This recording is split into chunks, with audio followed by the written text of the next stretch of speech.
మీరు రోజూ నీళ్లు తాగుతున్నారా? కాని ఎలా తాగుతున్నారో ఎప్పుడైనా ఆలోచించారా? చాలామంది నిలబడి నీళ్లు తాగడం అలవాటుగా చేసుకున్నారు. కాని ఆయుర్వేదం ప్రకారం ఇది మీ ఆరోగ్యంపై ప్రభావం చూపుతుందని చెబుతోంది. నిజంగా ఇది ప్రమాదమా? లేక కేవలం ఒక అపోహేనా? ఈరోజు మనం దీనిపై పూర్తి నిజాన్ని తెలుసుకుందాం. ఆయుర్వేదం ఏమి చెబుతుంది?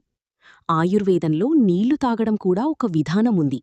కూర్చుని నెమ్మదిగా నీళ్లు తాగాలి అని సూచిస్తుంది. ఎందుకంటే శరీరంలోని వాత, పిత్త, కఫదోషాలు సమతుల్యంగా ఉండాలి. నీళ్లు తాగేటప్పుడు శరీరం శాంతంగా ఉండాలి. నిలబడి నీళ్లు తాగితే కలిగే సమస్యలు: 1. జీర్ణ సమస్యలు. నిలబడి తాగితే నీరు వేగంగా కడుపులోకి వెళ్తుంది. ఇది జీర్ణక్రియను ప్రభావితం చేస్తుంది.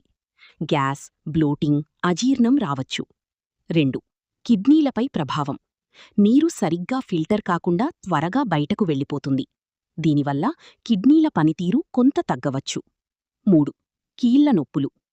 ఆయుర్వేదం ప్రకారం నిలబడి తాగితే వారంలో వాతదోషం పెరుగుతుంది. దీర్ఘకాలంలో కీళ్ల నొప్పులు రావచ్చు. 4. నర్వస్ సిస్టంపై ప్రభావం.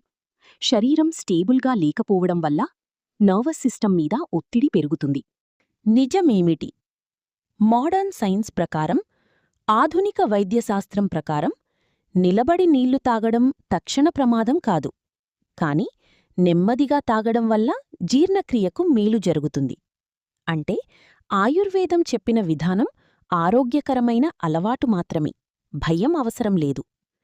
సరైన విధంగా నీళ్లు తాగే పద్ధతి: కూర్చుని తాగాలి.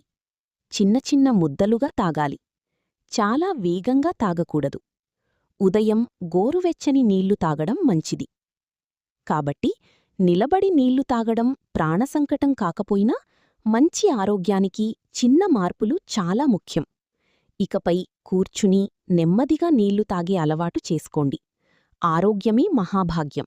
దాన్ని కాపాడుకోవడం మన చేతుల్లోనే ఉంది.